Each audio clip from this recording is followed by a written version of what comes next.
ప్రియులారా, బాగున్నారా? దేవుని కృపలో మనం అందరం బాగున్నాం. దేవుని మంచితనం మనం అందరం అనుభవిస్తూ ఉన్నాం. అపోస్తుల కార్యములు 27వ అధ్యాయము 25వ వచనాన్ని మీకు చదివి వినిపించాలని కోరుతా ఉన్నాను. నేను దేవుని నమ్ముచున్నాను. ఎంత అద్భుతమైన సంగతి! పౌలు తన శ్రమలో, తన ఇరుగు ఇబ్బందిలో నేను దేవుని నమ్ముచున్నాను అంటున్నాడు.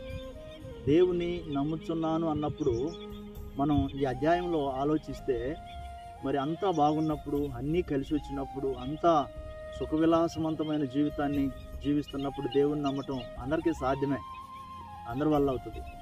అయితే పరిస్థితులు అననుకూలమైనప్పుడు, వ్యతిరేకతలు వచ్చినప్పుడు, పరిస్థితులన్నీ తారుమారైనప్పుడు, అప్పుడు దేవుని నమ్ముతున్నాను అనే మాట చెప్పగలవా? దేవుడు విశ్వాసమునకు కర్త, కొనసాగించే దేవుడు. పౌలు విశ్వాసం గొప్పది. పౌలు విశ్వాసాన్ని దేవుడు సిగ్గుపరచలేదు, కానీ నేను దేవునిని నమ్ముచున్నాను అన్నాడు.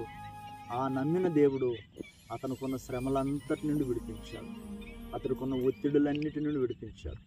మరి ఏ ఒత్తిడి పడుతున్నావో, ఏ శ్రమ అనుభవిస్తున్నావో, ఏ పోరాటం గుండా వెళ్తున్నావో, ప్రియ దేవుని బిడ్డ, దేవుడు తప్పకుండా నీకు సహాయం చేస్తారు.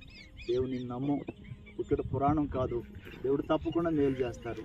దేవుడి ఇటు గొప్ప మాటలు మీ ఇంటిలో భద్రపరిచి ఆశీర్వదించుతారు. ఆమేన్. మన తండ్రి అయిన దేవుని ప్రేమ, మన రక్షకుడైన యేసుక్రీస్తు ప్రభువారి కృప, పరిశుద్ధాత్మ సన్నిధి సహవాసం మనకందరికీ తోడు నడిపించును గాక. ఆమేన్.